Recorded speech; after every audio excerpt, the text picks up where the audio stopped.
Elaine Smith, and on behalf of Claysburg PAST, I welcome you to our show this evening. We're so glad to see so many of you out there, glad the weather didn't keep you away.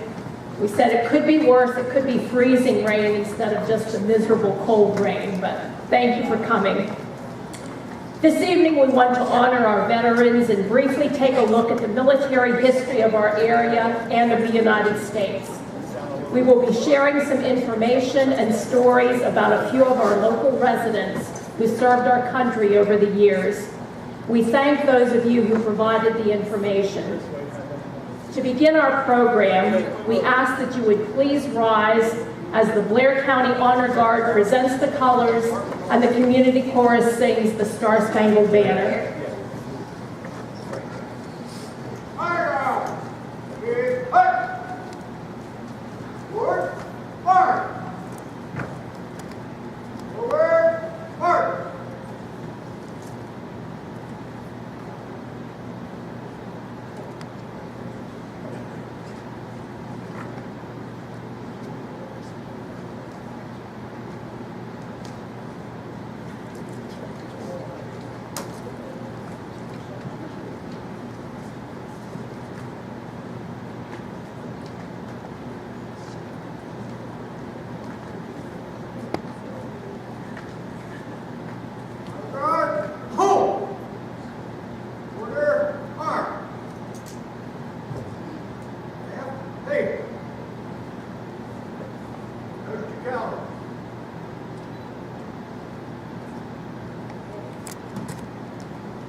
You may be seated.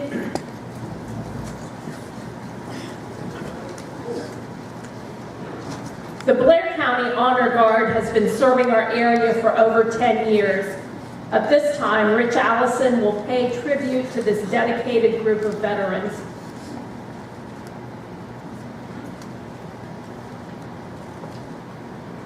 In late 2007, Chuck Garber from the Duncansville VFW started organizing the Blair County Honor Guard, and they actually started into service in February 2008. As of earlier this week, they have performed 188 funerals this year alone, and 1,539 to date. That's remarkable. The Honor Guard's mission is as follows: to see that all veterans of Blair County receive a proper ceremony at the time of their burial, to honor and preserve their memory, and to give comfort to their families. Currently, there are 28 members. Each member must be a veteran and must get training and certification to perform the ceremony. Members of the Honor Guard say it's a way to give back to their brothers and sisters in uniform. And I'm going to go over a list of all those involved with their information, their years, how long they've been in it, and how many honors, funerals they've attended. And when I announce your name, if you're here, please stand up so you can be recognized, so the audience knows who you are. From Claysburg, Ray Glass, 10 years, 1,203. Please remain standing. Claire Haar, 10 years, 1,202. That's a lot of services. Forrest Oldham, 10 years, 876. Richard Dively, 9 years, 884. Vince Dotson, 9 years, 321. Arthur Imler, 9 years, 243. Elwood Musselman, 6 years, 524. Ira Raudebush, 5 years, 788. Kathy Diaper, 1 year, 40. From Roaring Spring, Dan Bookhammer, 5 years, 557. Gary Simmons, 2 years, 96. Dan Emery had 10 years and just recently retired with 362 honors. Steve Dick, 9 years, 310. John Redinger, 2 years, 225. From Altoona, Lloyd Peck, 2 years, 239. Barry Leonard, 2 years, 97. John Sabella, 3 years, 331. Hollidaysburg, Joe Patterson, 9 years, 440. Charlie Eller, 9 years, 423. Greg Melnick, 1 year, 6. From Duncansville, Bill Nelson, 9 years, 918. Robert Bentley, 9 years, 414. Les Hart, 7 years, 402. Richard Miller, 8 years, 370. Albert Wirtz, 8 years, 213. Mark Nelson, 5 years, 49. Chris Douglas, 1 year, 67. Dennis Leonard started 1 month ago and has 9. Please give them a round of applause. Thank you for your service.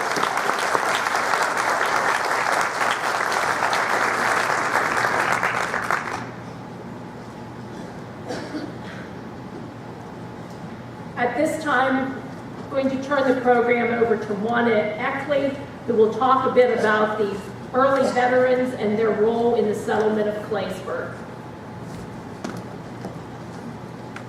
Good evening.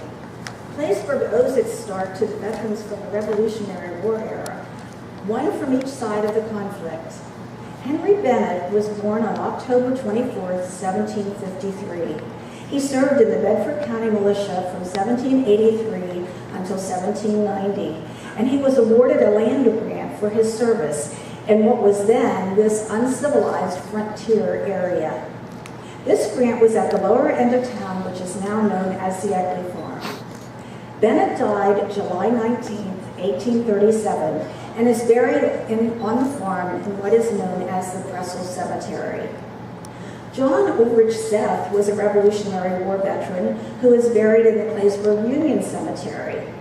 He is reported to have been a Hessian, which means that he was a German mercenary who fought for the British. Now, this may sound treasonous, but Hessians were soldiers of their German state, and their prince rented them to the English crown. Many were forced into their army. There were reportedly over 12,000 Hessians in the British forces. During the war, many Hessians were taken prisoner. When Washington crossed to Delaware and fought in the Battle of Trenton on December 26, 1776, only over 1,000 Hessians were captured. These POWs were sent to work on farms in eastern Pennsylvania. Congress enticed these prisoners and active soldiers to desert the British war effort by offering them 50 to 800 acres of land based on their rank. By the war's end, about 5,000 Hessians stayed in the United States and Canada. We don't know Mr. Zeth's war record, but he is reported to have moved here from Maryland in about 1804, or 23 years after the war ended. He built the log house at the intersection of Church and Bedford Streets. The early village of Claysburg grew all around this location because of the roads and the stream. Seth prospered in this area, and at his death, he was a successful merchant and farmer.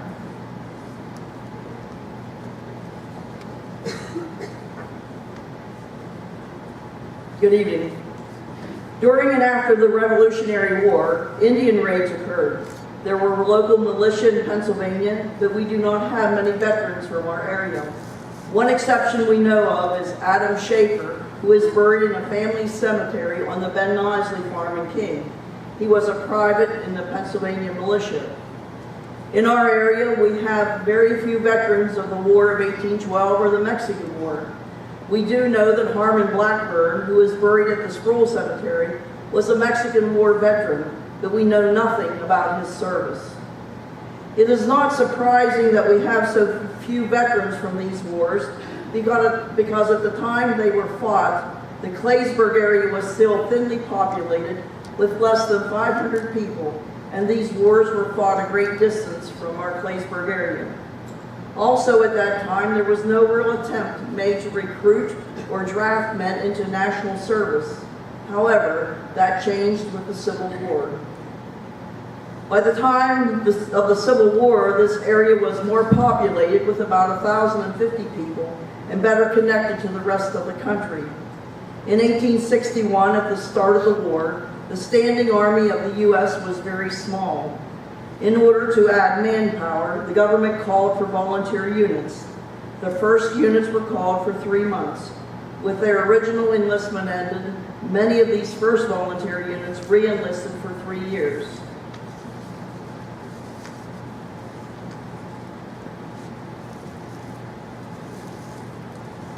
In June of 1863, the Confederate Army was on the move with intentions of invading Pennsylvania. Because of the railroad shops in Altoona, it was believed that Altoona and/or the Horseshoe Curve was one of the intended targets. In order to counter this invasion, it was decided to fortify the southern mountain gaps leading into the city. This was done by raising the Pennsylvania Emergency Militia from the local area with the addition of some Army units. McKee's Gap in Freedom Township and the gaps on either side of Osterburg were fortified by men from our area. These forces were later moved to Bloody Run or Everett. There were some minor engagements reported in the Bloody Run area at the end of June 1863, but as you know, the invasion took place to the east in Gettysburg. After Gettysburg, the threat ended and this militia force returned to their homes. The Pennsylvania Emergency Militia was sometimes referred to as the Chicken Raiders. Since there was a lack of a reliable supply chain for the militia, they might have raided some local chicken coops and other farm buildings to add to their rations. Yeah, they might have done that. At this time, I'll turn it over to Aaron Heilman.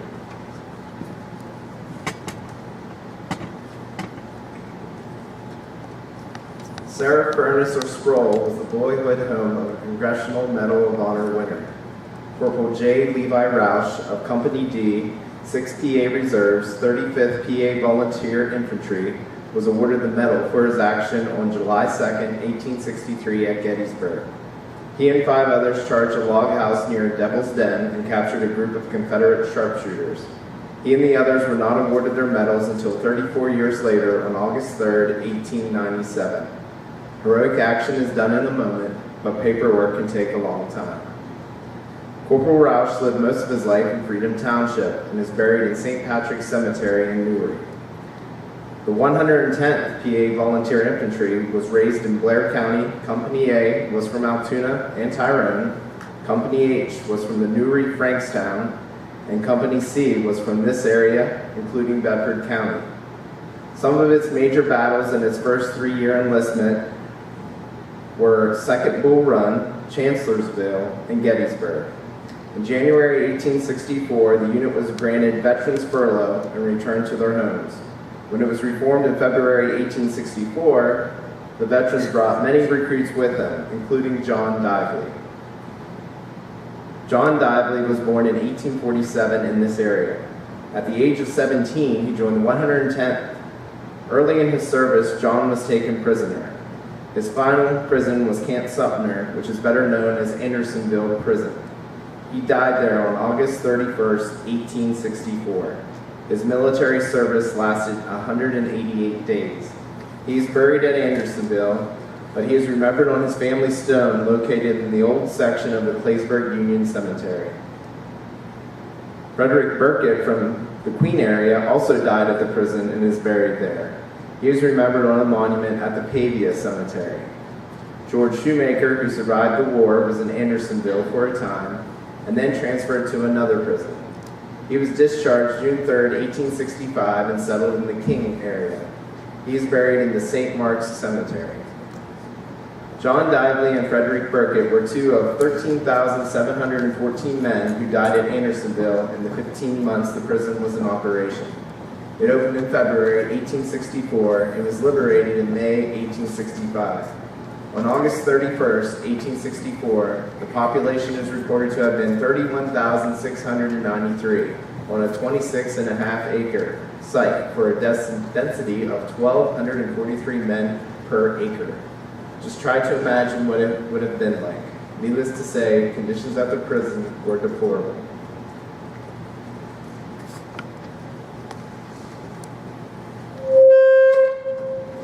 The song "Tenting on the Old Campground," also known as "Tenting Tonight," was written in 1863. It became a popular song during the American Civil War and a particular favorite of enlisted men in the Union Army. At this time, our men's chorus will sing "Tenting Tonight."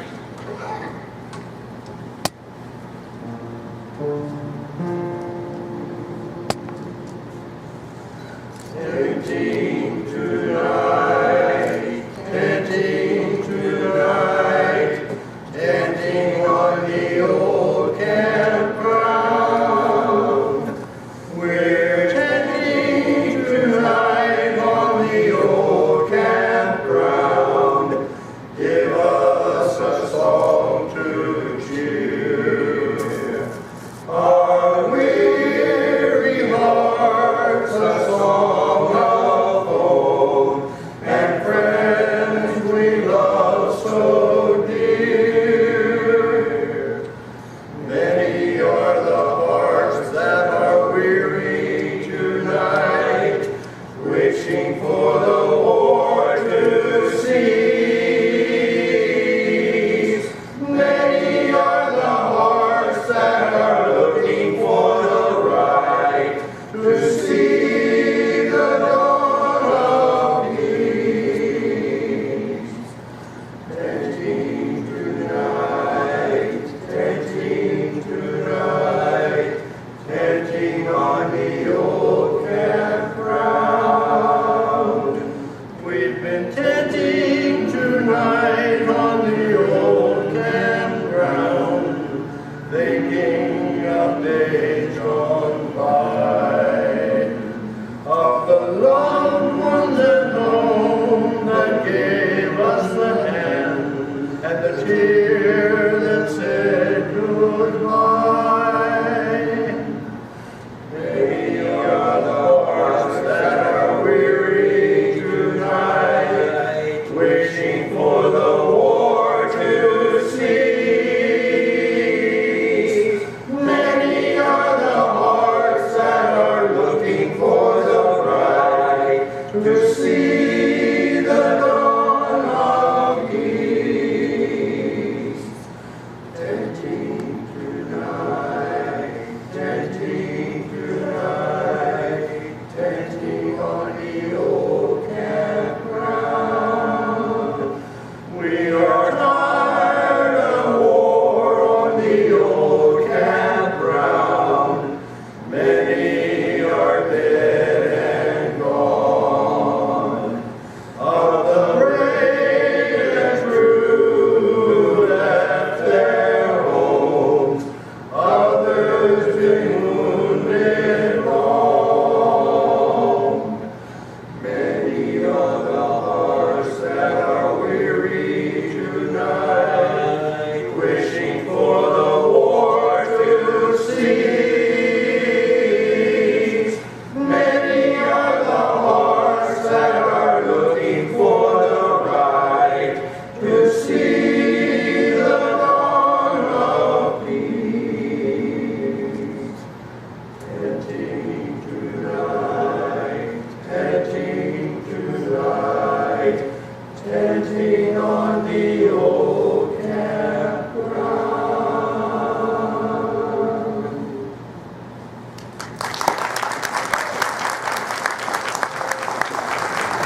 and in the other Union and Confederate states were, at least theoretically, volunteers.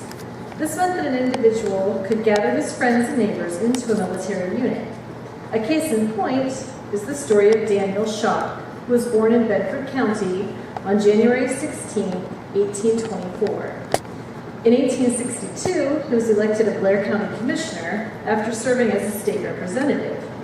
On July 20th, 1864, at age 40, he entered service and was elected a corporal in Company G, 194th Pennsylvania Volunteers. He was discharged on November 6, 1864, and returned to Claysburg as a recruiting officer. He set about organizing a unit of his own. He succeeded, and Company F, the 77th Pennsylvania Volunteer Infantry, was mustered into service on February 23, 1865. Prior to this, it held an election to select its officers, and Corporal Schock became Captain Schock. The company joined the regiment in Tennessee and was later sent to Texas. It was discharged December 6, 1865, at Indianola, Victoria, Texas, without having seen action. Claysburg therefore had its own F Troop at one time. Company F was not unique. Most of the volunteer units originated with a person or group who wanted to form a unit. However, not everyone was a willing volunteer. The initial war fever soon dissipated in both the North and South, and each side was compelled to resort to conscription or draft. The South instituted a draft in 1862, requiring 3 years of service for those selected between the ages of 18 and 35. Later, as the war prospects dimmed, the pool was enlarged by taking in ages 17 to 50. However, the minimum age was never enforced, and boys as young as 12 served in combat units for both sides by the end of the war. A large number of exemptions were allowed, and there were provisions for substitutions. These volunteer units were trained in parade ground drills, but were not trained in combat. This caused a great deal of disorganization in the Army, since trained and battle-tested units were always being discharged and replaced by new units. The officers and NCOs of these units were also a problem, since most were elected by their units. These persons did not necessarily have any military experience when they were elected, and there were no real schools of the military to train them. Some experts believe that these problems were more acute in the Union Army and that they may have caused the Army's failures at the start of the war. The extension of the terms of enlistment, appointment of officers and NCOs based upon ability, and experience gained in combat solved many of these problems. Roger Nisley will continue.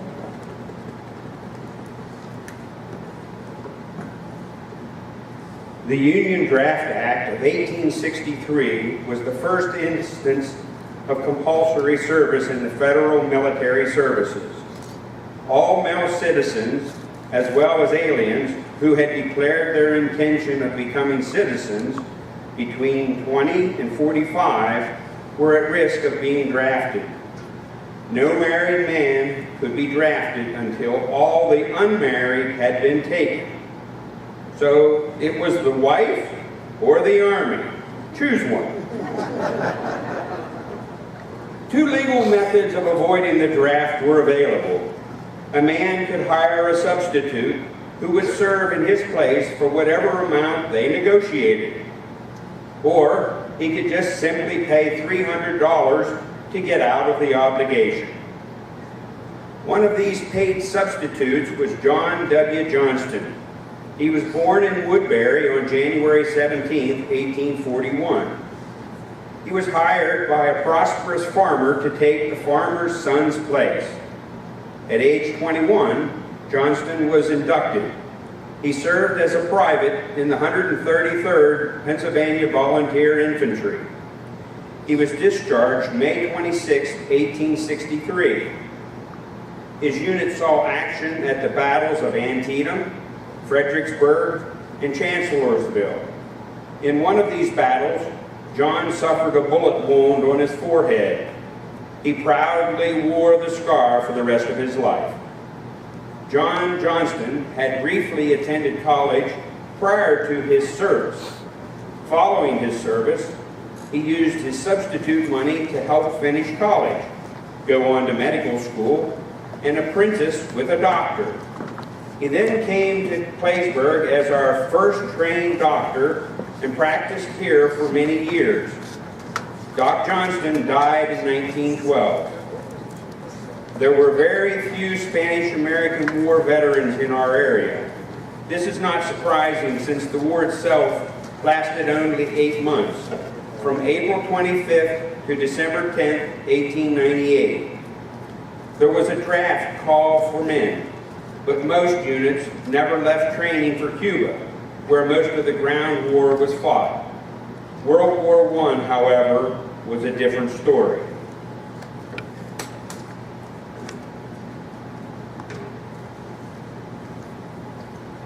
The song Over There was written in 1917 by George M. Cohen. It was a patriotic song designed to galvanize American young men to enlist in the Army and fight the Hun, a term used to refer to Germany. It became the most popular song during the war, with over 2 million copies sold. At this time, our community chorus will sing their rendition of Over There.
America proclaimed itself neutral at the beginning of the war. However, it favored selling more supplies to England and France.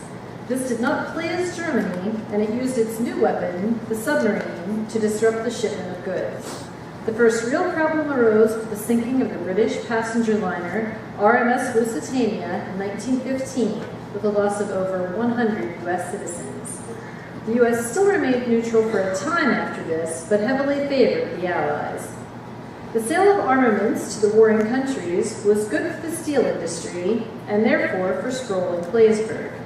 High-carbon steel, needed for many of these weapons, was made by using coke in the steel production. The bricks made here were used in coke ovens, so the new Standard Refractories plant in Claysburg, which had opened in 1913, and the plant in Sproul, which opened in 1911, had large orders to fill. Through 1916 and the beginning of 1917, war fever continued to rise. The U.S. finally declared war on April 6, 1917, and a draft call was put out. A total of 2.8 million persons joined the military. Men who were drafted or volunteered no longer joined local units, rather they were sent for basic training and then were sent to various units being formed based on their skills and the military's needs. War had become mechanized and weapons more specialized. More training was needed by the raw troops to carry on this warfare.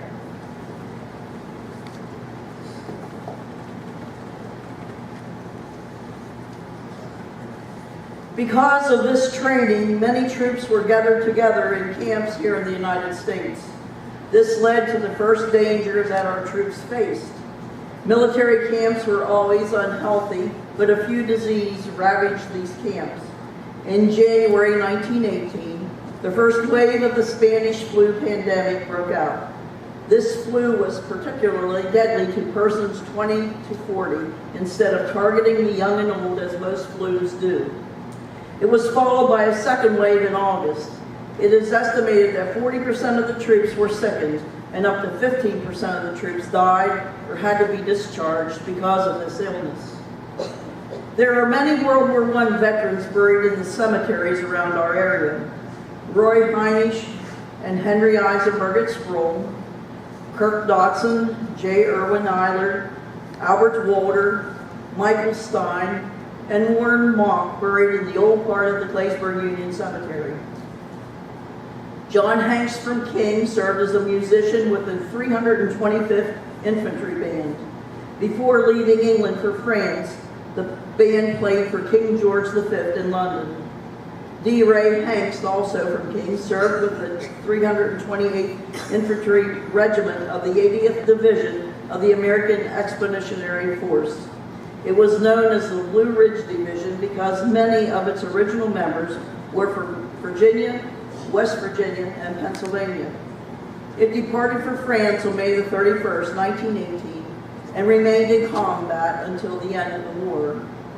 Other veterans included David Emmert, or D. Emmert Broomall, who was a private in the Field Artillery Brigade of the 33rd Infantry, and Harry Dill, who was one of a few men from this area to serve in the Navy in World War I.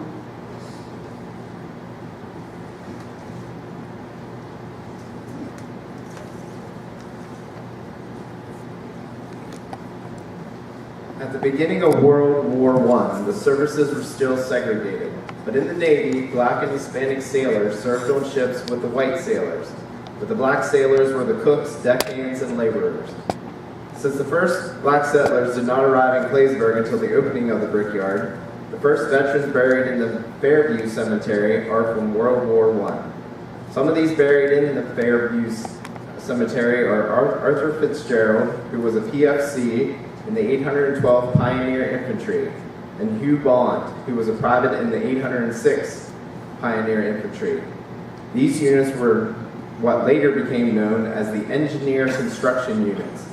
They dug some of the trenches you have heard about in World War I. Since the trenches were used as the front line, these units operated at the front and were exposed to great risk of shelling and machine gun fire. Edward O'Hare served as private in a depot brigade, which ran the supply area of basic training camps. John Cooksey served as a private in a replacement battalion. In all, over 16 million people died as a direct result of World War I, and another 23 million plus were wounded, making it one of the deadliest conflicts in the history of the human race. On average, 230 soldiers perished for every hour of fighting. The United States was directly involved in the war for 1 year, 7 months, and 5 days. Surprisingly, we could find no one from this area who was killed in the conflict, but many returning soldiers suffered for the rest of their lives because of injury and or their war experiences.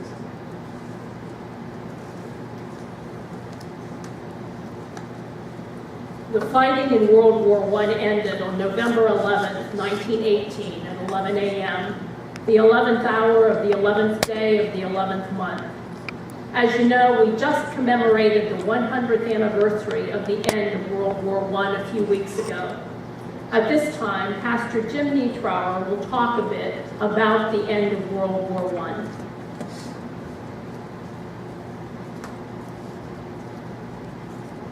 The end of the Great War would not come as brilliantly to a close as we might think. With both sides in the war already knowing for hours that a ceasefire would start at 11 a.m. on the 11th day of the 11th month in 1918, hundreds of good men kept falling that morning. War had been near an end for a while, and news of a ceasefire had spread before, only to be false. November 7th was to have been the grand day of ceasefire, and although reports went out around the world, peace did not come. Fear the other side would not abide by the conditions of the armistice, a sheer hatred produced by 4 years of unprecedented slaughter, and the blind ambition of commanders who craved one last victory were reasons enough not to let humanity shine for a few minutes or hours early. The reasons combined to trump the lives of soldiers, many of whom were convinced that they were on the brink of peace and survival. Even General Pershing refused to give word of peace until the very last minutes, instead allowing units to move forward at the peril of the soldiers. In that area that our local gents were serving, it was no different. The two casualties that I'm about to mention both occurred where our local boys would have been. Within 2 minutes to go of the armistice being signed, Canadian Private George Lawrence Price was shot by a German sniper close to Mons in southern Belgium. Another life shattered in its prime at 25. Some 250 kilometers away on the Western Front in France, an American soldier named Henry Gunther, for reasons still hard to explain a century later, stormed a German post with only 1 minute left before the armistice and was mowed down by machine gun fire. He was only 23. Gunther's act is seen as almost a symbol of the futility of the larger war, said the historian Alec Bennett. He was the last American, and I believe he may have been the last soldier to die on any side in World War I. Any soldier who died that morning might well be an equal symbol of futility, and mark November the 11th, 1918 on a tombstone, on any headstone for a World War I cemetery, makes that point especially important. On that day, despite the news at 5 a.m. that the armistice would be signed at 11, over 3,500 soldiers would lose their lives, which was well over the average of 2,500 a day during the last months of that war. Here at home, the news of peace was first received with skepticism, but then the celebration ensued. Local newspapers read like this: bands play, bells ring, parades and speeches. There was a lively time on Monday evening celebrating the news of armistice. On Thursday before, we had, and this is a quote from the paper, fake news from Johnstown, which made people a little skeptical at first as to the authenticity of the news on Monday. But a little at a time came in from Washington stating that the president confirmed the report, or rather the president had sent it out Monday morning himself. And when people found out the word was golden, the town went wild. Church bells rang for hours, whistles blew, and tin horns of the boys, as well as cowbells of the town, added celebration to the good news. Nothing was left undone to let everybody know that peace had come on earth again. The article details the abdication of the Kaiser and what was happening, and then closes with these very poignant words.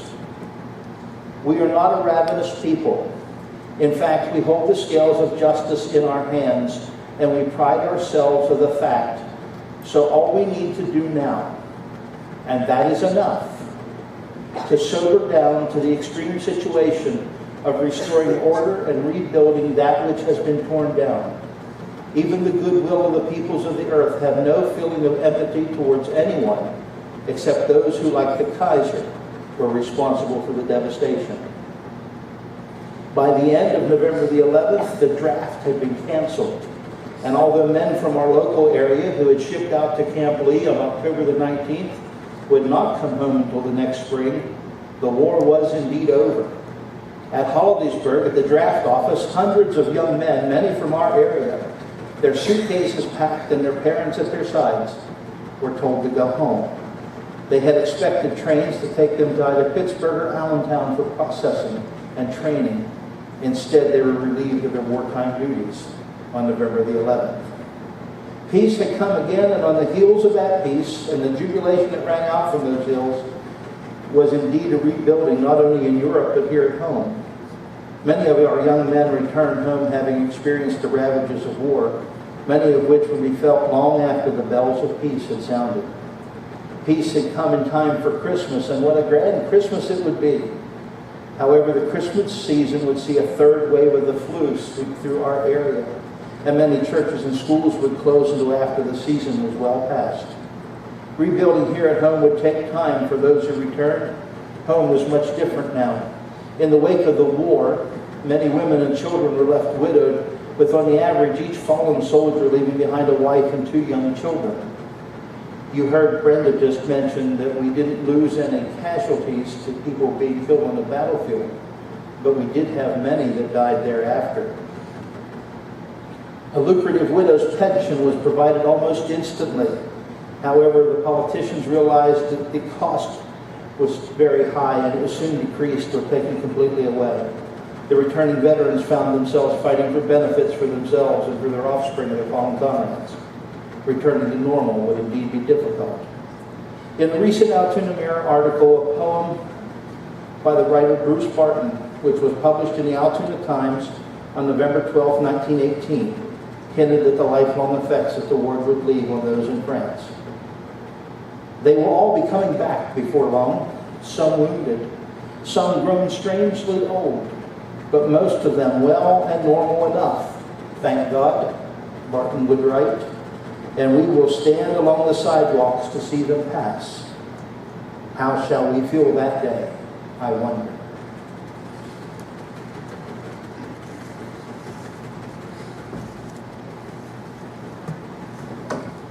In Flanders Fields is a poem written during World War I by Lieutenant Colonel John McCrae, who was a Canadian. He was inspired to write it after presiding over the funeral of a friend and fellow soldier. In Flanders Fields was first published on December 8, 1915, in the London magazine Punch. It is one of the most quoted poems from the war. Its references to the red poppies that grew over the graves of fallen soldiers resulted in the remembrance poppy becoming one of the world's most recognized memorial symbols for soldiers who have died in conflict. We are going to end the first part of our show with a video that was made this year to commemorate the 100th anniversary of the end of World War I. Then following the video, we will have about a 10 to 12 minute intermission. The Legion Auxiliary, Claysburg American Legion Auxiliary, I get it, have cookies and water in the lobby, so please help yourself to those, and we'll resume again shortly after 8 o'clock. So now in Flanders Fields.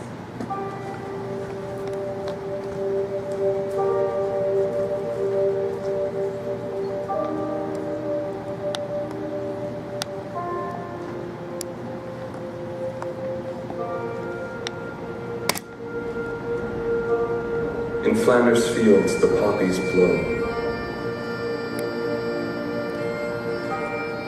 Between the crosses, row on row, that mark our place. And in the sky, the larks still bravely singing fly, scarce heard amid the guns below. We are the dead.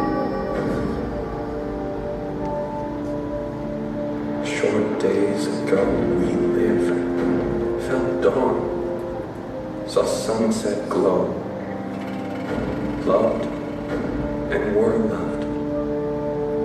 And now we lie in Flanders fields. Take up our quarrel with the foe.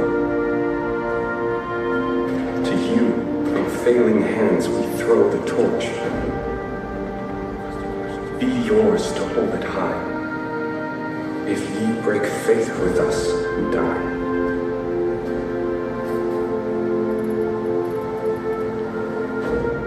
We shall not sleep, though poppies grow.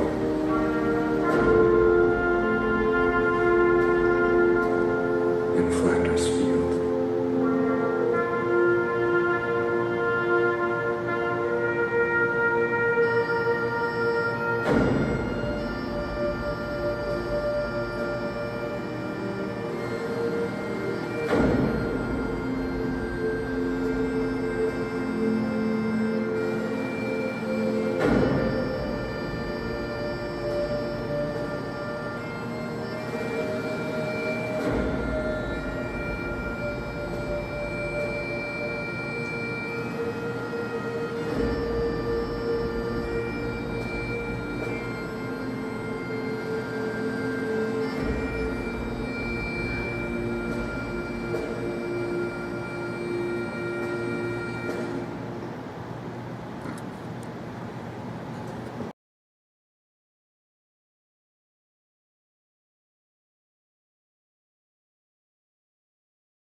In Flanders fields the poppies blow. Between the crosses, row on row, that mark our place. And in the sky, the larks still bravely singing fly, scarce heard amid the guns below. We are the dead. Short days ago we lived, felt dawn, saw sunset glow, loved and were loved. And now we lie in Flanders fields.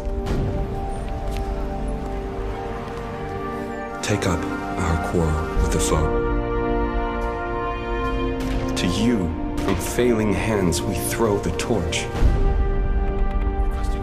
Be yours to hold it high, if ye break faith with us who die.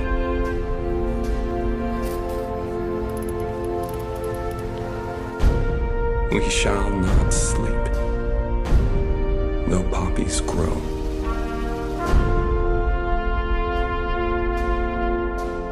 In Flanders fields.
When Claysburg PAST decided we wanted to do a show to remember our veterans past and present, we asked the community to provide information and/or stories about loved ones who served or are currently serving.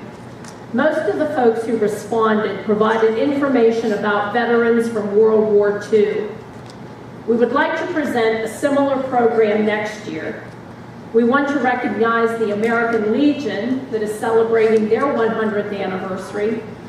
And while we would welcome the stories of all veterans, we would like to concentrate on veterans from the Vietnam era through the present. And in order to do this, we need your help. So at the end of the program, I'll tell you how you can help us in that way. At this time, we're going to continue with our narrative.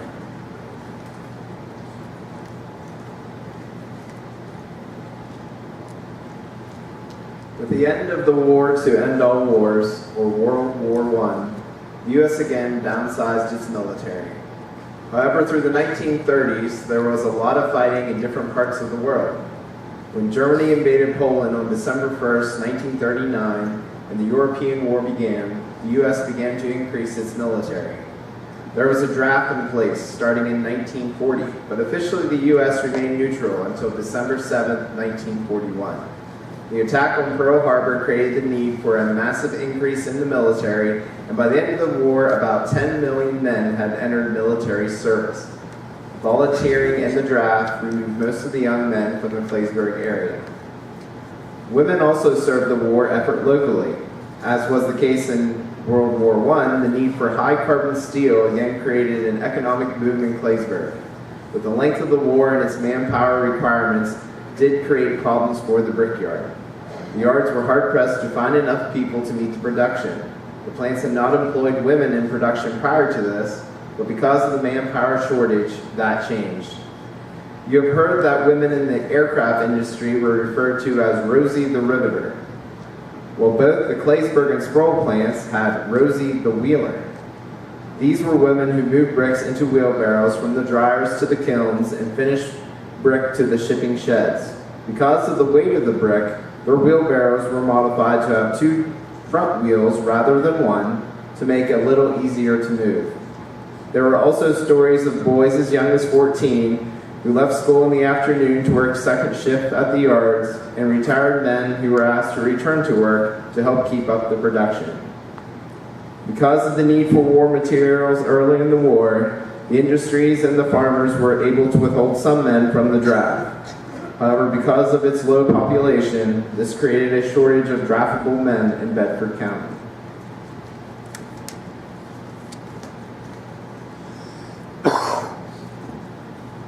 Charles Feather was drafted into the Navy when he was 36 years old.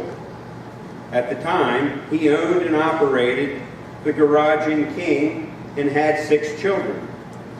Needless to say, this created a great hardship for his family. Charles volunteered for the Navy at the induction center when the recruits were all in a line and an officer asked for volunteers for the Navy. A few men stepped forward, and then the officer went down the line and pointed. You and you and you. Charles was a volunteer. He served on an LST, a landing ship tank, in the Philippines and Pacific for 3 years. At this time, women were invited to serve in the military. The Army created the WACs, and the Navy created the WAVs. Both services also needed nurses. Navy nurses served in hospitals and on hospital ships all over the world. Anna Aldine Vickery, a veteran of the Naval Nurse Corps, served as an ensign in the Naval Reserve from August 1943 till September of 1944. She is buried at St. Mark's Cemetery. John Ebersole, who many of us remember from high school, worked as a medical corpsman in an Army hospital in the tropics in Burma. Because the heat was so intense, the hospital actually housed some patients in hammocks outdoors, where there was at least a bit of air. Norman Sonny Close served in the Army, even though he is wearing a Navy hat in this photo. We're not sure how this happened, but the photo was taken at the Legion, so use your imagination. He was sent to the Aleutian Islands, which are off the coast of Alaska, and the only part of the U.S. that was invaded by the Japanese. For a time, he served as a chaplain's assistant, which some of you might find hard to believe. Norm said he was told he was going to a Pacific Island group that had a native girl in a grass skirt behind every palm tree. He soon discovered there were no palm trees in the Aleutians, and the few native girls there were dressed for the weather. As a young man, Bill Folks flew over 37 combat missions in the South Pacific in his favorite P-38 plane he nicknamed Billy's Philly. He later took part in a highly classified CIA program involving aerial surveillance of enemy targets by U.S. satellites. He wrapped up his 20-plus year military career as an air attaché at the U.S. Embassy in Malaysia. Bill retired as a colonel in 1971. Walt Musselman was in the 511th Parachute Infantry Regiment, which made several jumps during the invasion of the Philippines. Barton Hoover was a radio man who served in the South Pacific. At this time, I'd like to have Elaine Conrad tell his story.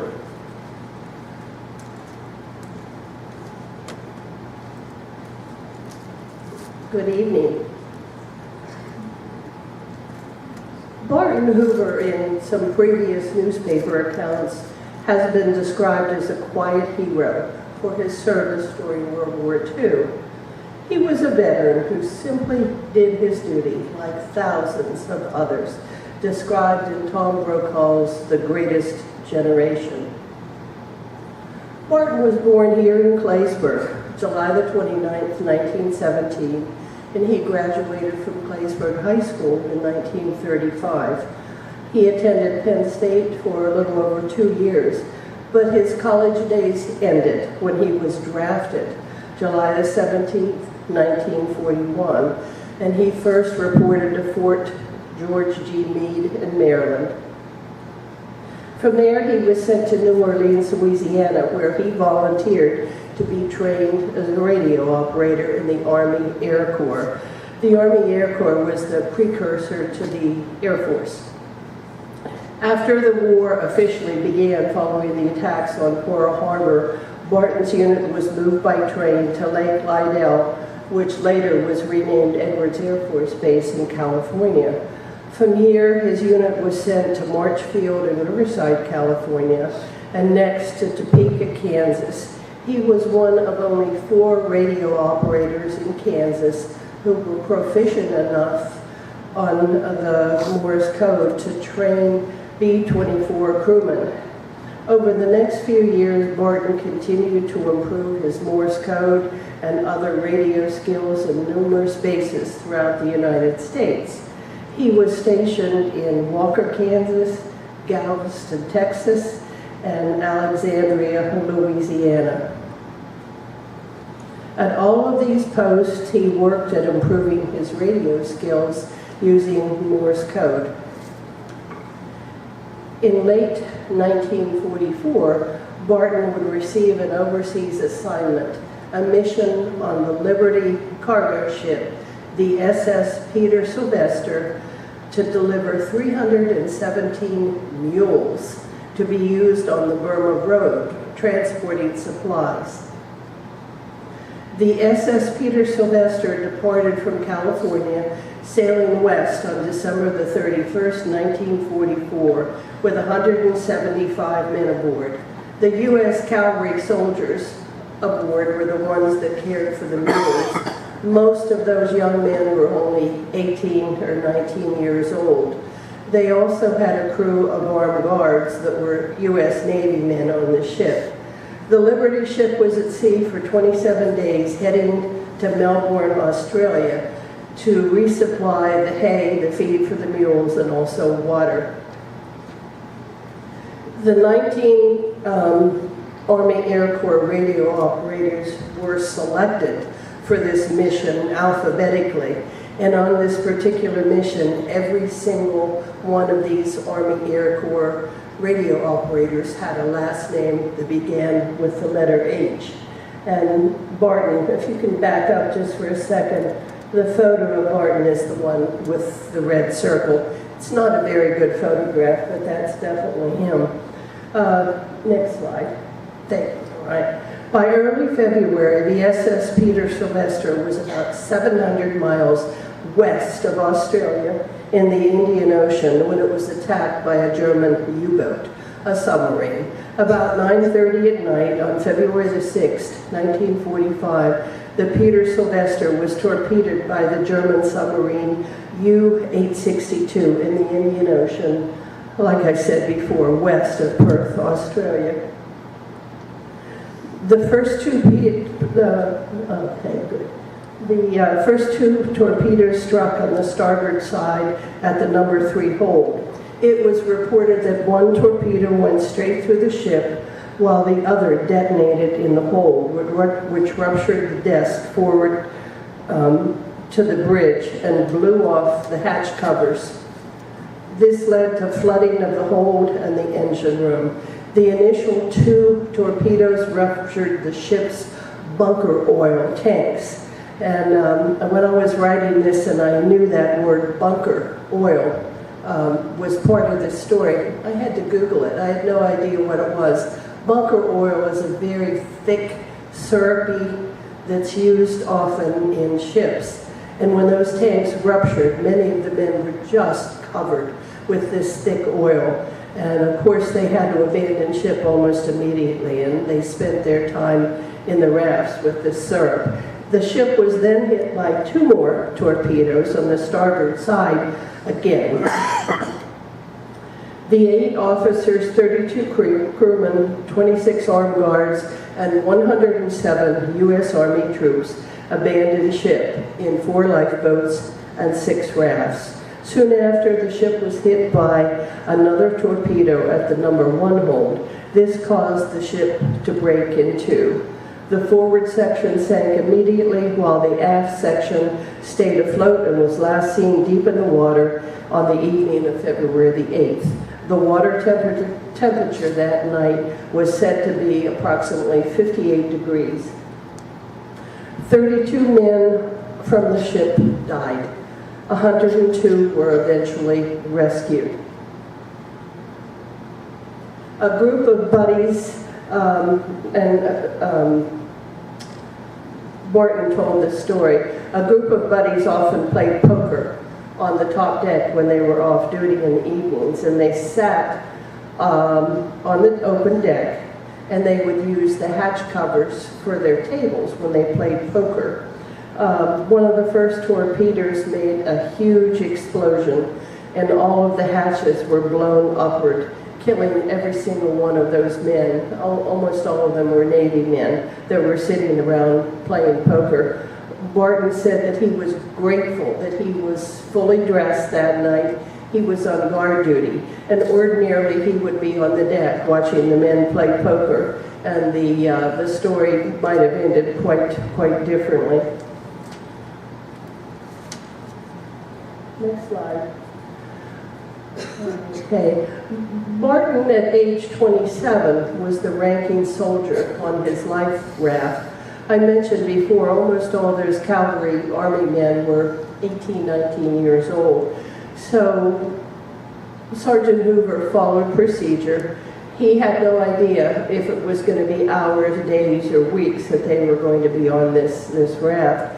So he not only doled out a small amount, maybe 2 ounces, like a shot glass full of water each day, but he also took control of the matches. There weren't that many matches on the ship, and they needed to save the matches in case a plane flew over and they could fire a flare.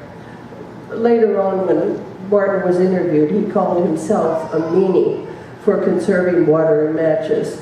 But every single day that he served as the sergeant on that raft, he was following every bit of procedure that he was trained to do. After nearly a week of floating in the Indian Ocean, Barton's raft was spotted along with several others that had tied together. They were spotted by a search plane. The rescue crew dropped several large containers that floated nearby.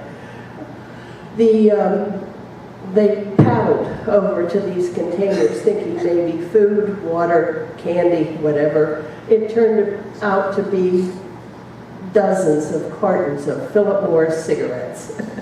So Barton was not a smoker, but almost everybody else on the raft was.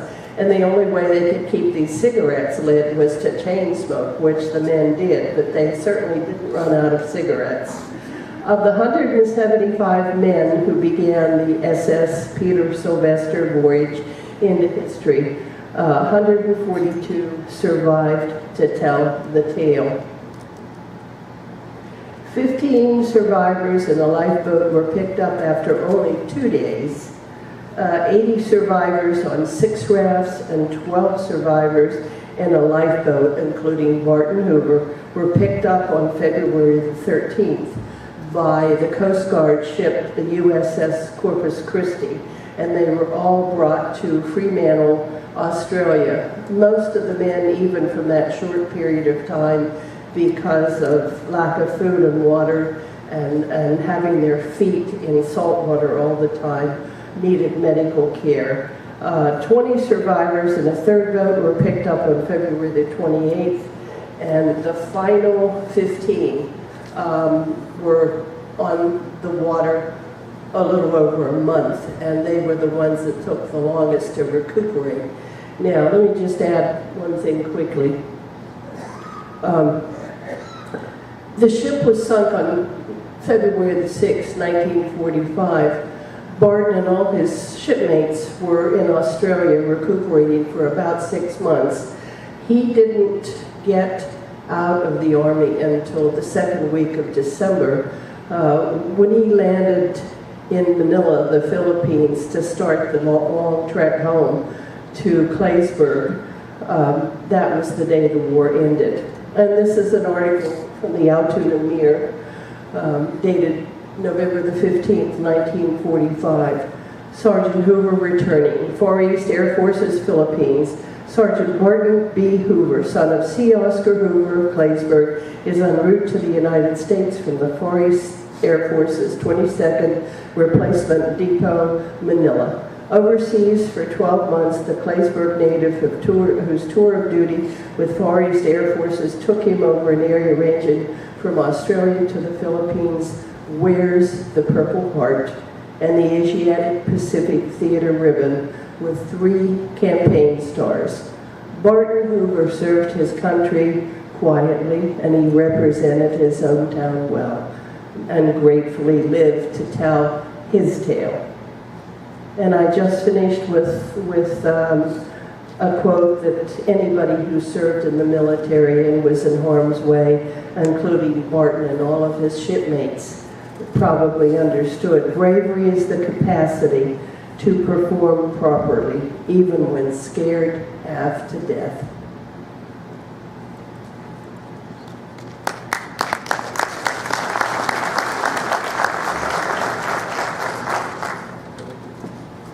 Thank you, Elaine, for sharing Barton's story. The song Boogie Woogie Bugle Boy was made famous by the Andrews Sisters. It was written and recorded in January of 1941, about a year before the U.S. entered World War II, but after the start of a peacetime draft to expand the armed forces in anticipation of American involvement. It became an iconic song of the war. At this time, our women's chorus will sing Boogie Woogie Bugle Boy. Boogie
immediately following Pearl Harbor and the declaration of war by the United States, much of our first combat was conducted in the Pacific. However, Britain and France had been at war with Germany and Italy for over a year before that, and it was not going well for them.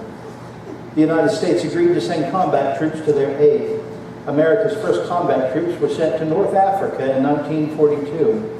After this area was cleared, the Allies invaded Sicily, and then Italy itself, which was their first combat on mainland European soil. The invasion of Fortress Europe in June of 1944, better known as D-Day, required massive numbers of troops. Many veterans from the Claysburg area, including King, were involved in this Northern European war. In fact, there's quite a few. We mentioned King because of the very large number of veterans from that small valley. They took everyone, it seems. Ben Fickus entered the Army on June 25, 1940, the summer before Pearl Harbor. He was trained as an anti-tank gun crewman and served with the 4th Infantry Division. The division landed on Utah Beach on D-Day. Elements of the division were the first surface troops to set foot in France during the invasion. It went on into northern France, Belgium, Luxembourg, and Germany. While in Luxembourg, in December of 1944, it was involved in the Battle of the Bulge. The 83rd Infantry Division, which included Ralph Lowry and Donald Hanks, also participated in the D-Day invasion. They entered through Omaha Beach after June 6th. The division went on into central France. It took part in the Battle of the Bulge and is credited with liberating a sub-camp of the Buchenwald death camp. Howard Hanks, Donald's brother, also served in France and Germany. He was a member of the 315th Infantry Regiment of the 79th Division. The division entered through Utah Beach on June 14th. It went on to fight in Normandy, France, and Germany, where Howard was wounded. Howard later served as a guard at the Nuremberg war trials. Howard Leon Feather served with the 350th Infantry, which fought in North Africa and in Italy. He graduated high school in 1940 and was drafted near the start of the war. He was wounded, recovered, and returned to his unit. He was killed, though, on October the 30th, 1944, near Florence, Italy. His mother was first notified he was missing in action. He was not confirmed dead until the middle of December. He was first buried in the American Cemetery in Florence, Italy. Family records, however, indicate that his remains were returned home and buried at St. Mark's Cemetery on November 15, 1948. Roy Karn, who was a neighbor of Leon's, served in Italy and France with the 36th Infantry Division. He was wounded on June 12, 1944 in France and lived the remainder of his life with an arm that was permanently disabled.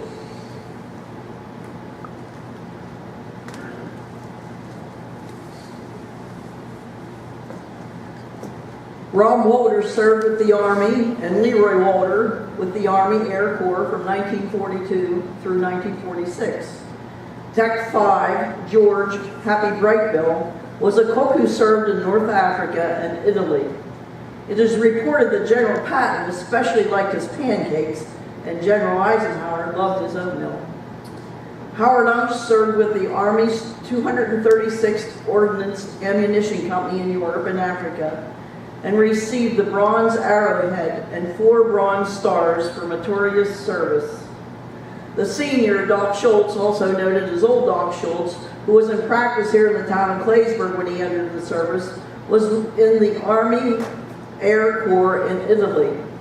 Fred Lingenfeller, who was an infantryman, also credited Doc with having saved his frostbitten feet from amputation.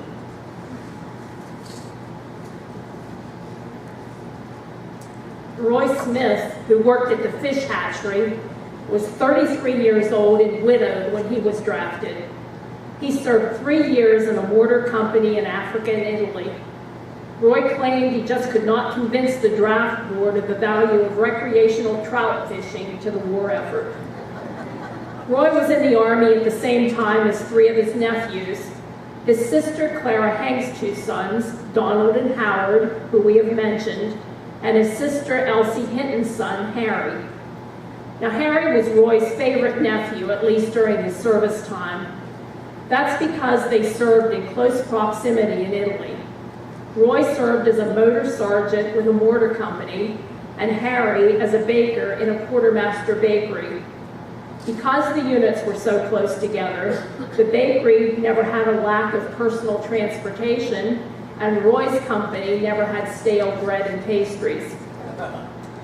The famous 332nd Fighter Group, known as the Tuskegee Airmen, flew fighter escort for bombing groups from Italy and North Africa, and are credited with never having lost a bomber to enemy fighters.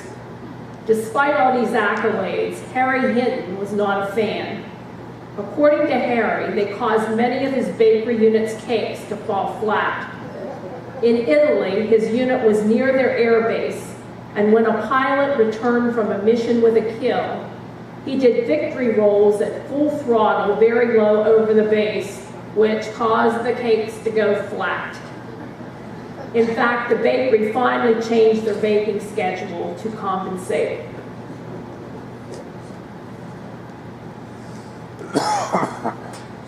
During these years, Frank Gazzara served in the radar unit that was stationed on the West Coast.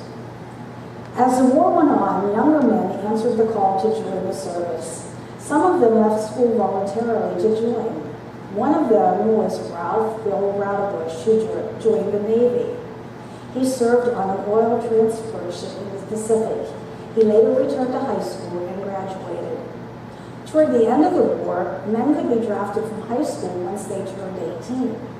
If the draftee was in his senior year, he still graduated with his class. Both John Scrappy Lingenfelder and Toby Burkett were drafted in this way. By the 1940s, Claysburg had a black population, some of whom also volunteered or were drafted. Fred Gaston served in the 596th Laundry Company, which was a quartermaster unit. Many blacks served in quartermaster units and especially in transportation units. General Eisenhower claimed that the weapon that won World War II was the 2.5-ton truck that moved supplies to his troops. The Red Ball Express, which moved 12,500 tons of supplies a day across France, had 75% black drivers, and many more were warehousemen.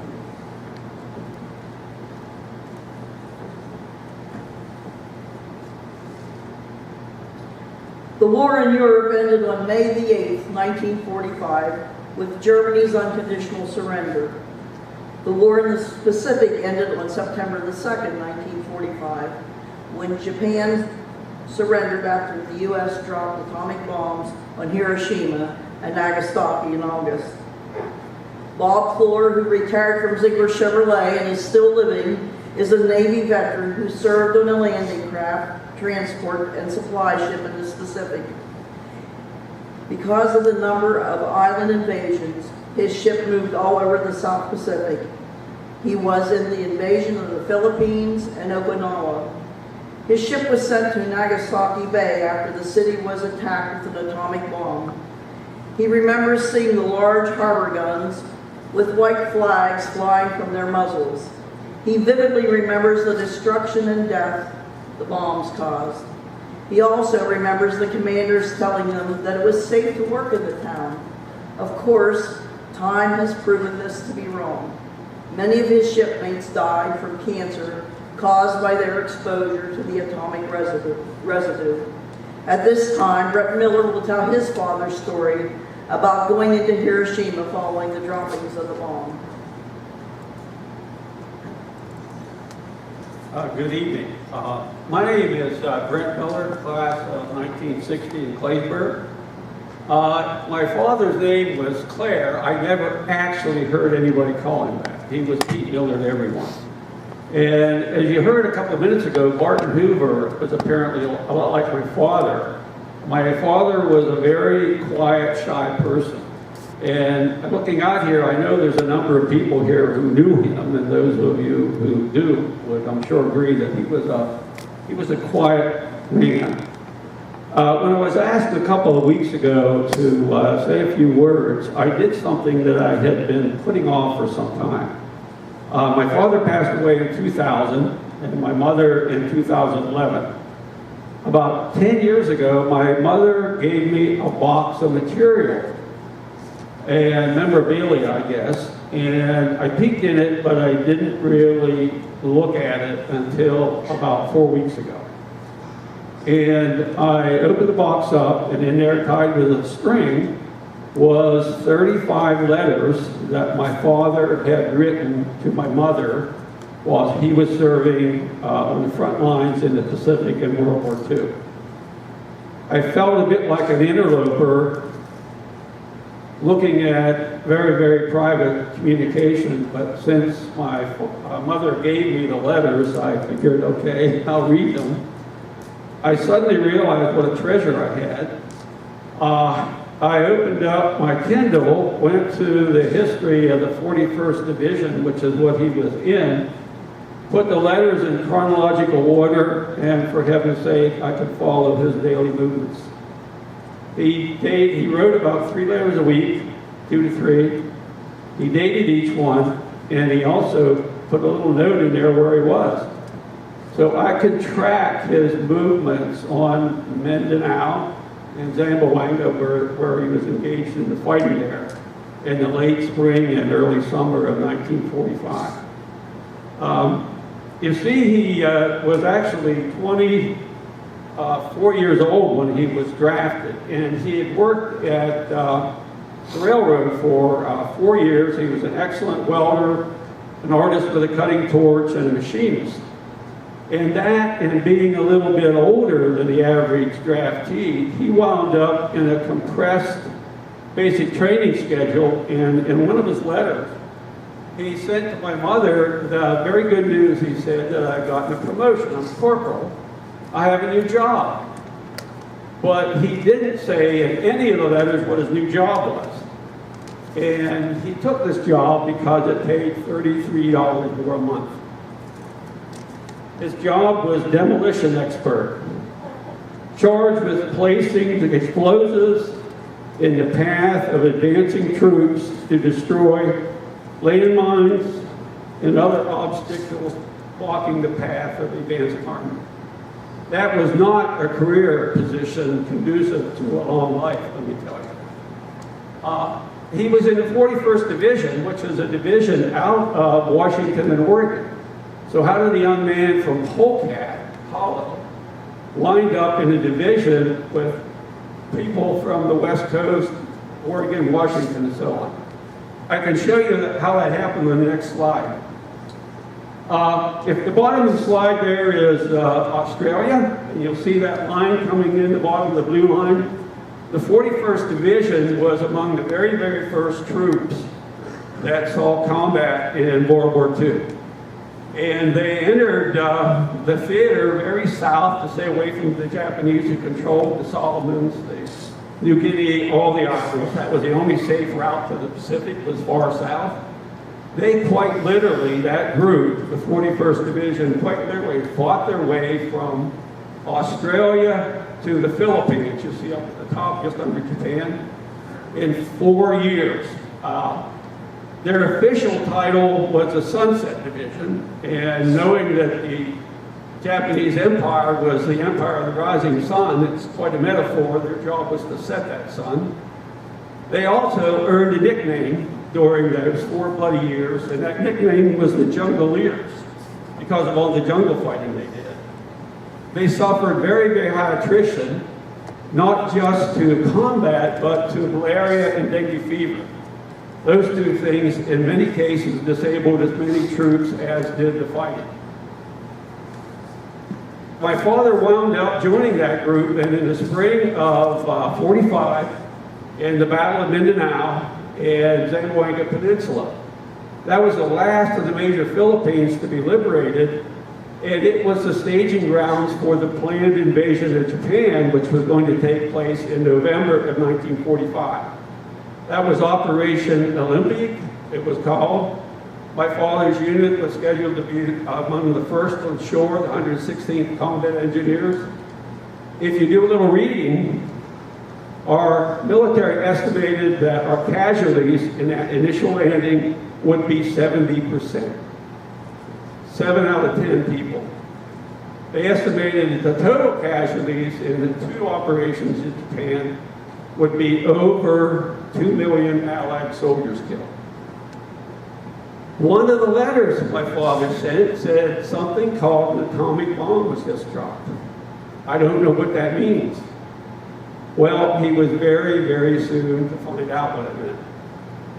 I'd like to show you the next slide is why $33 matter. That's my family. I'm the young man on the right. This was taken in, I think, June of 1945. I said my father was shy. I didn't say he was slow. Neither was my mother. She was 23 years old when that photo was taken. I wanted to show you this picture for 2 reasons. First, you see the flag in the back? Oh, for heaven's sake. I took this out of the photo album. It was buried in the photo album. I took this out of the album 3 weeks ago. It was placed there by her in 1946. I know it was never removed then. I put it on the scanner to scan it for this, and there was a note written on the back of it, which no one in my family had ever seen, I'm sure. And it said, "Pete, I'm sending you this photo because I want you to see that I now have a flag." She went on to explain that she went in the woods next to our house, cut down a tree, planted it in the ground as a flagpole, and sent it to him on Mindanao. And he kept that with him and brought it home. When I described this to my brothers about a month ago, they both laughed and they said, "Oh, Brent, I remember that pole. It got whacked off to a height of 7 feet and became one end of our clothesline for the next 25 years in Polka." So my mom did one heck of a job in planning that thing. Second reason I wanted to show you this, I think it's great to recognize the veterans who wore uniforms. But for every single one of those people, there was somebody here raising a family, working the little whippoorwill farms that populated all the hills and hollers around here. Those people never wore a uniform, and it's hard to recognize them. There's no service record of them, but boy, they did serve, let me tell you. Can I have the next slide? My father was among the very first troops to arrive in Hiroshima. The first troops arrived on October 6, 1945. I have a letter my father wrote October 7th, 1945. They bivouacked in a field, an airfield, about 7 miles away from the epicenter. And they were charged, the demolition people, which he was part of, with clearing roads and obstacles. They thought they were going to be clearing obstacles on an invasion, but of course that never happened. But they were charged with removing obstacles so they could get supplies in and all the 1,000 other things they had to do. That's my father on the left. The other young man is an American Indian from the Southwest who my father was friends with from years and years after the war. I want to make 2 comments about this picture, though. You notice they're wearing regular uniforms. They're in an area crazy with radiation. That's taken right under the epicenter.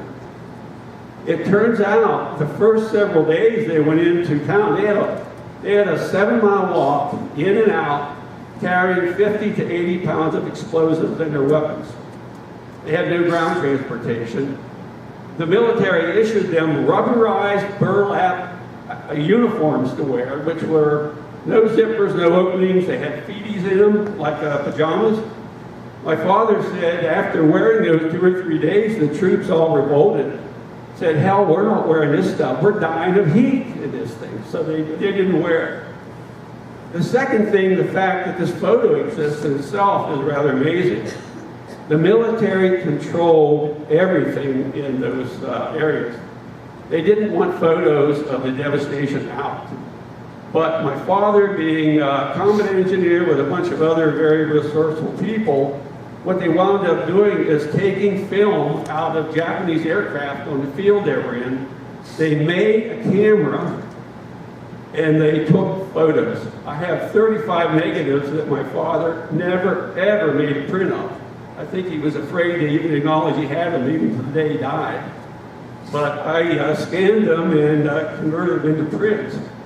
So the fact that these prints and photos exist is kind of a one of a kind. I want to show you a next photo. And I just want to show this my dad again. The devastation on these is just beyond belief if you look at the pictures. He's very happy to be alive. You can see a big smile there. Next photo. Another, that's again him next to what's left of a shrine. Again, this is right in downtown Hiroshima. Next photo, last photo. I want to say a few words about this one. He's standing next to a safe from a bank. The building was vaporized. That's a safe he's standing next to. There were 5 or 6 of those in Hiroshima that they were charged with opening. And as you imagine, they didn't have the combination, so they opened them in the way you might expect. He said that, he laughed about this, he said every time they did that, the MPs clustered around.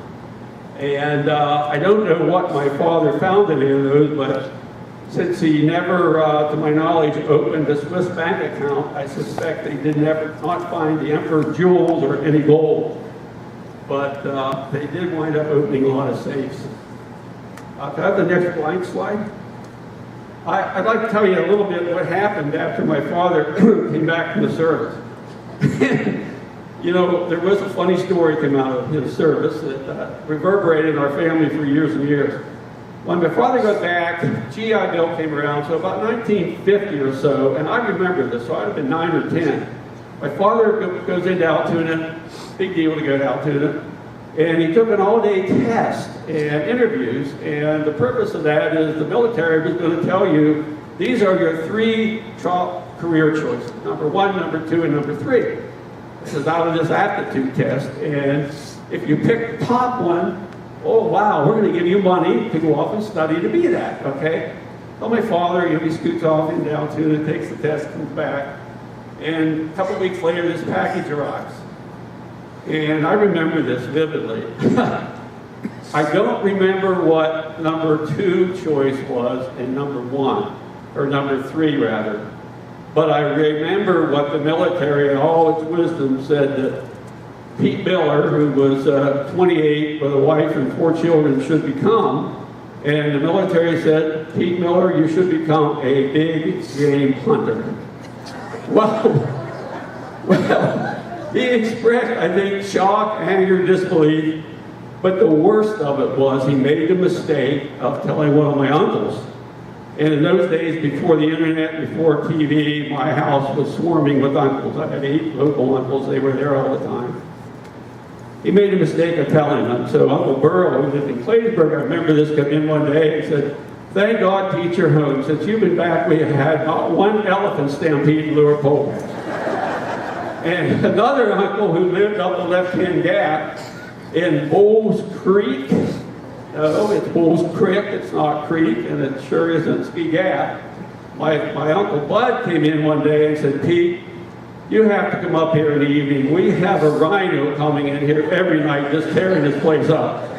And those of you who live up that way don't realize that way back before my dad came back from the service, the left-hand gap was overrun with all sorts of critters, but he took care of that. Thank you.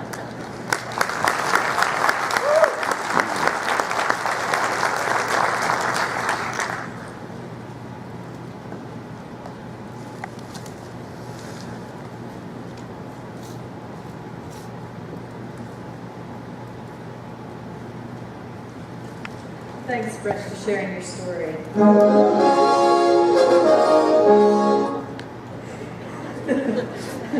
That's a great introduction. After World War II ended, the Allies divided the world into occupied zones, which were controlled by each of the separate Allied nations. The most famous of these were Berlin, Germany, and Korea. Korea, which has been occupied by Japan since 1910, was divided between Russia and the US. The world also began to divide into 2 groups, with the democratic countries in one group and the communist countries in the other. This division gave rise to the first the Cold War, and then to the Korean police action World War. The Korean War was fought from June 25, 1950, when the North invaded the South, through July 27, 1953, when an armistice was signed. To date, a peace treaty has never been signed. The Korean War has been called the Forgotten War because of its limited geographic scope and the fact that the U.S. gained nothing from the war except to stop overt communist expansion. While it is true that U.S. losses of 33,686 combat deaths and 2,830 non-combat deaths were small compared to the losses in World War II, it is still a war we should remember. The veterans from our area include Richard Brown, Jack McCarty, Robert Nickum, John Wyatt, Ernest Murphy, John Finnegan, Robert Harbaugh, Claire Walter, Clyde E. Walter Sr., and Homer Walter. Chalmers Sell from King served as a Marine. He joined the Marine Reserve Unit in Altoona at the urging of Moshe Quinn, who was a Marine officer in World War II and a teacher here in Claysburg. The reserve unit was called to active duty. During processing, it was found that Chalmers could type. This qualified him as a clerk. In fact, his wife Marie says that at the end of his service, he typed his own discharge. Elwood Wyatt from Claysburg lost his life in Korea. On April 26, 1951, he was listed as missing in action. His family had no other word about him until August of 1964. At that time, a Korean farmer discovered human remains on his farmland. Through testing, the remains were identified as those of Elwood Wyatt. He was returned to Claysburg for burial in March of 1965, almost 14 years after his death.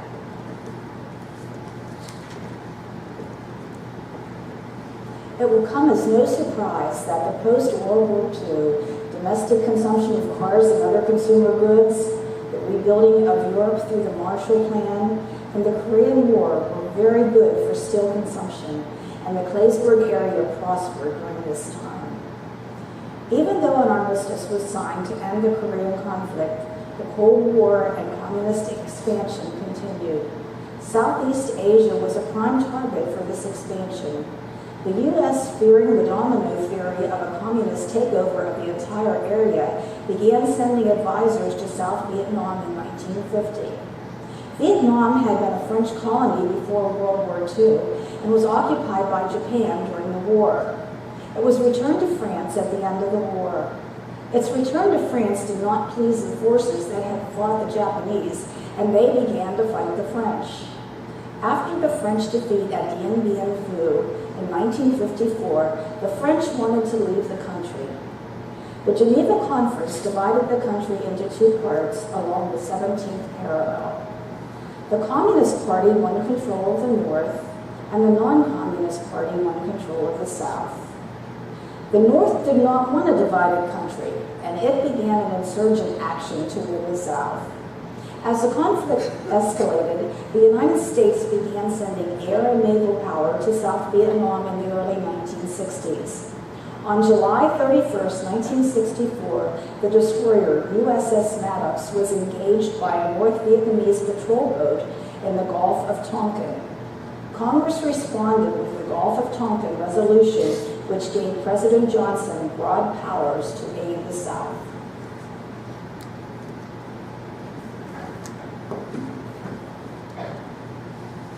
On March 8, 1965, President Johnson sent 3,500 Marines as the first ground troops to Vietnam. Every year, more ground troops were committed, and the North responded in kind.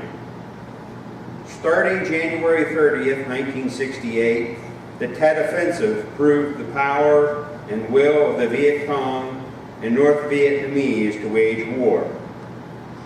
I'm sure most of us remember the draft lottery of 1969. Many of you probably remember waiting for your birth date or the birth date of a loved one to be drawn. It was a scary time. The United States' direct involvement in the war ended on August 15, 1973. There were at least 58,148 persons killed in the war. At least 3 of them with Claysburg addresses are listed on the Vietnam Memorial. They are Lieutenant Robert Karn of the Air Force, who was killed August 29, 1965, Staff Sergeant Irvin Wyant of the Air Force, who was killed July 20th, 1967, and Corporal Clyde E. Waller, Jr. of the Army, who was killed October the 11th, 1970. These numbers do not tell the full story because we have now realized the effects of PTSD and Agent Orange on the veterans who survived. There were and are quite a few Vietnam era veterans from our area. I'm sure we have some in our audience. Would you please stand, all veterans, please stand and be recognized at this time.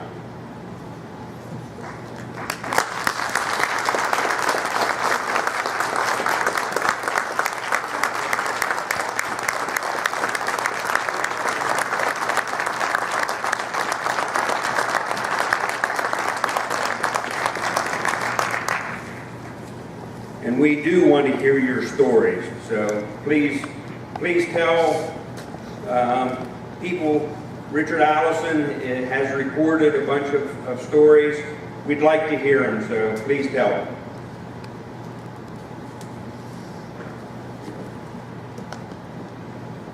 Frank Fickus from King served with the 809th Engineer Battalion. Their mission was to build roads in Thailand. Francis Ray Black served in the Navy on the USS Constellation, which was an aircraft carrier. During Ray's time of service, the ship was at Dixie Station near South Vietnam, supporting the bombing in South Vietnam, at Yankee Station near North Vietnam, supporting the bombing in the north, and in the Sea of Japan off Korea. Ray was trained in electronics, but those close to him know his real occupation was poker player. Ronald Burke was another Vietnam veteran. He served as an infantryman. He was wounded and awarded the Purple Heart. Rick Walter also served in Vietnam. Phil Amy served with the 298th Maintenance Company of the Army Reserve for over 20 years and attained the rank of Sergeant First Class. The period from 1955 onward is considered peacetime for Europe and Korea, but the personnel stationed in Germany and Korea may not agree. The Cold War was not always so cold. Russell C. Bowser was a veteran of this Cold War. He enlisted in the Army on July 17, 1965 at age 19. He served with the 55th General Supply Company, which was part of the Army in Germany. He spent a year and 4 months in foreign service and was discharged May 28, 1968 as a specialist or Spec 4. Dennis Walter and Rick Clore also served in the 1960s. Shelda Repko, who taught in the Claysburg School District for a number of years and is now a member of the school board, served in the Army from 1972 to 1974. Crystal Gordon Gilchrist joined the Air Force in December of 1976 and spent the next 4 years serving her country. She helped establish the first women's drill team at the Air Force Base in Biloxi, Mississippi. She was then deployed to Germany with the 601st Mobile Radar Unit. She earned a Marksman's Medal and an Air Force Commendation Medal. She was the assigned driver for an M35 Deuce and a half military truck that transported a mobile computer control module and 5,000 gallons of jet fuel for field exercises. She states that serving in peacetime was a rare privilege that allowed her to better understand the truly difficult and horrifying circumstances that too many brothers and sisters in arms must endure.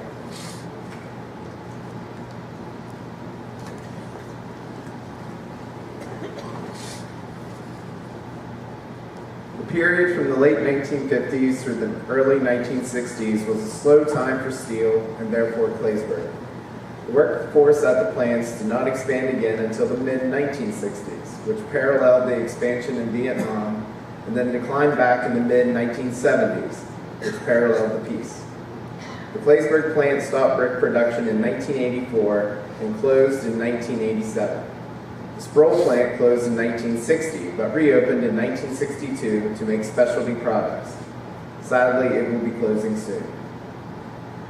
Talks between President Ronald Reagan and Soviet leader Mikhail Gorbachev in the 1980s eased Cold War tensions between the two superpowers, symbolized by the tearing down of the Berlin Wall in 1989. In August of 1990, Iraq invaded Kuwait, which started the Persian Gulf War. It was fought between Iraq and a coalition force of 34 nations led by the U.S. This coalition drove Iraqi forces out of Kuwait with minimum coalition deaths, but despite the low death toll, over 180,000 U.S. veterans would later be classified as permanently disabled from PTSD and other ailments suffered as a direct result of their service. On March 19, 2003, Operation Iraqi Freedom was launched when a coalition led by the U.S. invaded Iraq for the purpose of overthrowing the government of dictator Saddam Hussein and eliminating the country's ability to develop and use weapons of mass destruction. The operation officially ended on December 18, 2011, but about 50,000 troops were left behind to assist the Iraqi Special Forces, to protect U.S. interests, and to fight terrorism. 20-year Army veteran Sergeant Kathy Walter-Lloyd served in Mosul, Iraq during Operation Iraqi Freedom. To this day, about 5,000 plus troops remain in Iraq with the task of helping to train and assist Iraqi forces.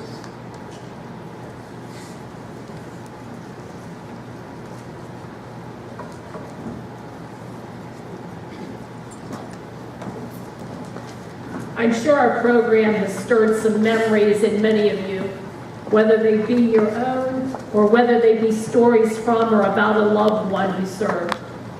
We want to hear those stories. The back of your program tells how to get your information to us. We want to hear about all veterans, those who served in war times and those who served in peace times. We're looking for long stories, short stories, sad stories, funny stories, all stories. We also will be collecting photos of veterans with a Claysburg connection. We're asking that in the next couple of weeks, you write down your memories and get them to us before they slip your mind. Your help will be greatly appreciated. At this time, we want to recognize all veterans as the community chorus sings a tribute to the Armed Services medley. We thank those of you who provided the photos that will be scrolling as we sing.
We want to thank you for attending our program. In conclusion, Bob Gordon will now share a reading about the meaning of taps, and we're honored to have Senator John Eichelberger playing taps for us, assisted by the community chorus.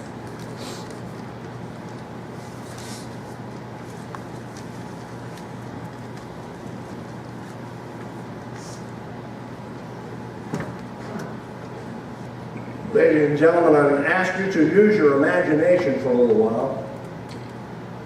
Close your eyes and imagine you're on a hillside in Virginia.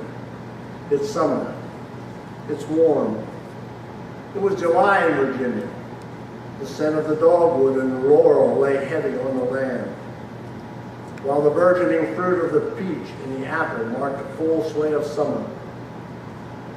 For 7 fateful days, the trees, the flowers, yes, the very ground itself, had shuddered under the roar of cannons, the bark of howitzers, and the cracking of a legion of rifles. Now all was silent. The sledgehammer blows of Robert E. Lee and Stonewall Jackson had mauled the Army of the Potomac, and yet that army was not destroyed. 7,000 men had fallen in that dreadful week, and the savagery of the conflict was grimly evident in the river of wounded that wound through the green hills. Now, a new sound drifted in the soft evening sky. For Colonel Dan Butterfield, a courageous and able soldier, was also a man of music. To honor his fallen comrades, he had composed a simple and heart-rending melody. Until this day, on June the 2nd of the year of 1862, its strains floated over the graves that scarred the dark Virginia earth. It has been more than 100 years since that sound was born, but those notes have never died away. Every night of the year, throughout the world, the fighting men and women of America, from the east and the west and the south and the north, close their eyes to sleep to its call. And in each of their hearts, there glows a fierce surge of pride.